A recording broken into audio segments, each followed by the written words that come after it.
இலங்கை கடற்பரப்பில் நடுக்கடலில் தத்தளித்த ஈரானிய கப்பல். ஜனாதிபதியின் அதிரடி உத்தரவு. வணக்கம். இலங்கையின் இன்றைய முக்கிய அரசியல் மற்றும் சமூக நிகழ்வுகளை தாங்கி வருகிறது. சிலோன் டைம்ஸ் செய்திகள். இலங்கை கடற்பரப்பிற்கு அருகே நங்கூரமிட்டிருந்த ஈரானிய நாட்டுக்கு சொந்தமான ஐரஸ் புஷர் கப்பலில் இருந்த 204 பணியாளர்கள் இலங்கை கடற்படையினரால் பாதுகாப்பாக மீட்கப்பட்டு கொழும்பு துறைமுகத்திற்கு அழைத்து வரப்பட்டுள்ளனர். இந்த விவகாரம் தொடர்பாக நேற்று சிறப்பு அறிவிப்பு ஒன்றை வெளியிட்ட ஜனாதிபதி அனுர குமார திசாநாயக்க, குறித்த கப்பலை திருகோணமலை துறைமுகத்திற்கு கொண்டு செல்வதற்கான நடவடிக்கைகள் ஏற்கனவே முன்னெடுக்கப்பட்டுள்ளதாக தெரிவித்தார். குறித்த கப்பலில் மொத்தம் 208 பணியாளர்கள் இருந்ததாக தெரிவிக்கப்பட்டுள்ளது.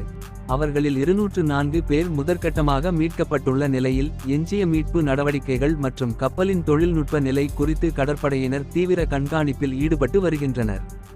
கடற்படை ஊடக பேச்சாளர் இதனை உறுதிப்படுத்தியுள்ளார். செய்திகள் இத்துடன் நிறைவடைகின்றன. உடனுக்குடன் செய்திகளை தெரிந்து கொள்ள சிலோன் டைம்ஸ் செய்திகளுடன் இணைந்திருங்கள். நன்றி, வணக்கம்.